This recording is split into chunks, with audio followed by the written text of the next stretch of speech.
Jai Hind student, welcome to biology class. Now student, in this lecture we will study about the nature of enzyme reaction कि जो enzymes हैं वो किस तरह जो है react करते हैं या reaction show करते हैं, तो उसके कुछ steps हैं that we are going to study in this lecture. Now, any two molecules have to collide for the reaction to occur along with right orientation and a sufficient amount of energy. Now, this line is very important. Means अगर किसी भी दो चीज़ों के बीच में reaction हो रहा है, अगर हम इन जनरल बात करें कि कोई दो मॉलिक्यूल्स हैं आपस में रिएक्ट कर रहे हैं, ठीक है, तो रिएक्शन के लिए क्या चीज़ ज़रूरी होगी? मेन चीज़ जो है उनमें जो बॉन्ड्स बने, या हम ये भी कह सकते हैं राइट ओरिएंटेशन, मीन्स दोनों जो है एक दूसरे के साथ रिएक्शन शो करें इन अ राइट डायरेक्शन, और दूसरा सफिशेंट अमाउंट ऑफ एनर्जी, ठीक है, एनर्जी चाहिए होगी उस रिएक्शन को क्या करने के लिए, इनिशिएट करने के लिए। एक एक्सटर्नल फोर्स हमें चाहिए होगा ताकि हम उस रिएक्शन को इनिशिएट करें। नाउ जो एनर्जी, जो एक्सटर्नल एनर्जी बेटा यूज़ होती है just to initiate a reaction, और जो भी बैरियर है उसको ओवरकम करने के लिए ताकि रिएक्शन जो है वो स्टार्ट हो सके। मींस आपको एक पुश करना पड़ेगा, एक एनर्जी प्रोवाइड करनी पड़ेगी उस लेवल तक जब वो रिएक्शन स्टार्ट ना हो जाए। उस एनर्जी को हम बोलते हैं activation energy. Okay, now you can C, now this is a graph showing activation energy. Now यहाँ पे आप देख रहे हो कि सबस्ट्रेट है, और अगर सबस्ट्रेट जो है अगर उसके साथ इंजाइम के साथ वो रिएक्शन शो कर रहा है, मीन्स अगर इंजाइम प्रेजेंट है, तो उस केस में क्या होगा, उस केस में जो एनर्जी यूज़ होगी, जो एक्सटर्नल एनर्जी यूज़ होगी वो कम होगी, एज यू कैन सी, ठीक है, और प्रोडक्ट हमें जल्दी मिलेगा। बट अगर इंजाइम जो है, इंजाइम नहीं प्रेजेंट है किसी रिएक्शन में, उस कंडीशन में जो एक्टिवेशन एनर्जी होगी वो बहुत हाई होगी, और प्रोडक्ट भी हमको फिर कंपैरेटिवली लेट मिलेगा, ठीक है। मींस यहाँ पे सिंपली कहने का मतलब है कि in the presence of enzyme, ठीक है, तो एक्टिवेशन एनर्जी जो है उसका हमें कम एनर्जी देनी पड़ती है, और कम एनर्जी में इंजाइम की प्रेजेंस में रिएक्शन जल्दी से पूरा कंप्लीट हो जाता है, हम ये कह सकते हैं। Okay, now let's see the mechanism of the enzyme action. The metabolite on which the enzyme act is the substrate. मैंने बताया था जो मेटाबोलाइट जिस पे एंजाइम एक्ट करता है that is a substrate. Substrate when activated by an enzyme combines with the enzyme to form a enzyme substrate complex. Now सबसे पहला स्टेप, कुछ स्टेप्स हैं इसके। सबसे पहला स्टेप क्या है कि सबस्ट्रेट जो है, ठीक है, वो when activated by the enzyme, ठीक है, एंजाइम में मैंने बताया था एक्टिव साइट्स प्रेजेंट होती हैं, तो ये सबस्ट्रेट जो है एंजाइम के साथ कंबाइन करके एक कॉम्प्लेक्स बना लेता है।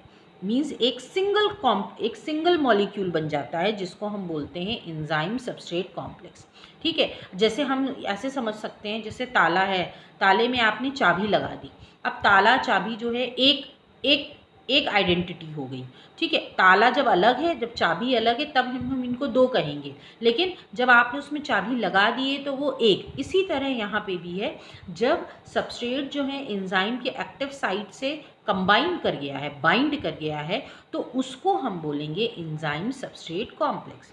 Now this in turn dissociates releasing product and leaving the enzyme free.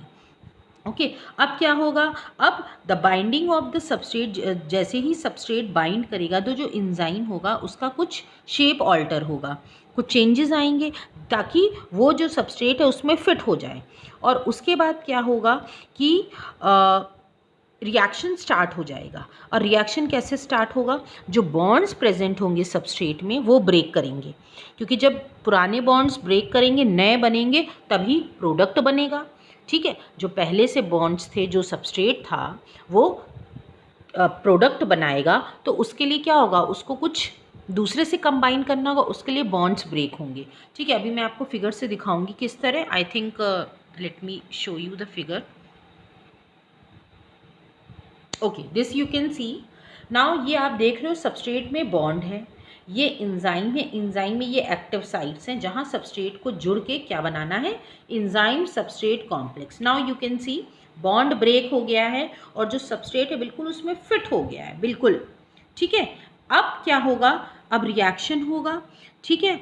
अब एंजाइम जो है फाइनली जो है प्रोडक्ट को रिलीज कर देगा at the end of the reaction, and the free enzyme is ready to bind to another molecule. और enzyme जो है वो फ्री हो जाएगा विदाउट ऑल्टरिंग द शेप, और अब वो नेक्स्ट रिएक्शन इनिशिएट करने के लिए फ्री हो गया है कि कोई और मॉलिक्यूल आए सबस्ट्रेट का और उसके साथ बाइंड करे। So this is how the reaction proceeds. Okay, now I think ये आपको क्लियर हो गया। आगे पढ़ते हैं। The site of attachment of the substrate is active site, ठीक है। जहाँ पे सबस्ट्रेट अटैच होता है उसको हम बोलते हैं active sites. The site is variously known as active centre, catalytic site और सबस्ट्रेट साइट। इसके और भी कुछ नाम हैं, उसको हम इन नामों से भी बोलते हैं। जो साइट प्रेजेंट होती है एंजाइम में उसको हम एक्टिव सेंटर या कैटालिटिक साइट या सबस्ट्रेट साइट भी कहते हैं। नाउ एक्टिव साइट्स के दो कंपोनेंट्स होते हैं, एंड द कैटालिटिक, एक होता है कैटालिटिक और एक स्पेसिफिसिटी साइट, ठीक है। Now the active site has two functions, दो फंक्शंस होते हैं। एक होता है कि स्पेसिफिक सबस्ट्रेट के साथ बाइंड करना और फिर कैटेलाइज करना केमिकल रिएक्शन को, तभी कहा गया दो साइट्स होती हैं। एक कैटालिटिक मीन्स कोई भी एंजाइम किसी भी सबस्ट्रेट के साथ बेटा नहीं एंजाइम सबस्ट्रेट कॉम्प्लेक्स बनाएगा। एंजाइम्स जो है स्पेसिफिक होते हैं जो कि पर्टिकुलर सबस्ट्रेट के साथ मिल के ही एक एंजाइम कॉम्प्लेक्स बनाएंगे और उसके बाद वो रिएक्शन को कैटेलाइज करेंगे या इनिशिएट करेंगे, ठीक है। ना मैकेनिज्म ऑफ एंजाइम कैटालिसिस इस एक की लॉक एंड की मॉडल है जो कि आप देख रहे हो। ओके, सो एंजाइम सबस्ट्रेट जो कॉम्प्लेक्स बनता है वो एक साइंटिस्ट थे जिनका नाम था एमिल फिशर। इन्होंने लॉक एंड की मॉडल दिया था 1898 में, जिसमें इन्होंने बताया था the enzyme substrate union depend upon a reciprocal fit between enzyme and system. जो एंजाइम सबस्ट्रेट कॉम्प्लेक्स बनेगा वो डिपेंड करेगा कि एंजाइम जो है मीन्स स्पेसिफिसिटी पे डिपेंड करेगा ही और एक्टिव साइट पे भी डिपेंड करेगा। To stay fit the active site must have a complementary shape, और दोनों के मीन्स दोनों को कंबाइन अगर होंगे जब, तो उसके लिए एक्टिव साइट जो है उसके लिए बिल्कुल स्पेसिफिक होना चाहिए उस पर्टिकुलर सबस्ट्रेट, वो क्योंकि कोई पर्टिकुलर सबस्ट्रेट ही जो है उसके साथ फिक्स उसके साथ ज्वाइन करके एंजाइम सबस्ट्रेट कॉम्प्लेक्स बनाएगा। This matching resembles the fitting of a की टू अ लॉक। तो इसीलिए इन्होंने, क्योंकि क्या है ताला है, क्या ताले में आप कोई भी चाबी लगा देते हो? नहीं, हर ताले की चाबी अलग होती है। तो इन द सेम वे ताला is a enzyme, okay, and चाबी इज़ अ सबस्ट्रेट। अब आपको समझ में आया होगा। तो इसका मतलब हर एंजाइम के लिए अलग सबस्ट्रेट होगा और वही उसके साथ फिट होके एंजाइम सबस्ट्रेट कॉम्प्लेक्स बनाएगा। Active sites occupy a small portion of enzyme molecule. The active site is well defined with 3D shape and changes its configuration to bind to a substrate. ये मैंने बताया था कि अपने आप को जो एंजाइम होता है उसके एक्टिव साइट्स एडजस्ट करते हैं ताकि वो जो सबस्ट्रेट है उसके साथ अच्छे से बाइंड हो जाए।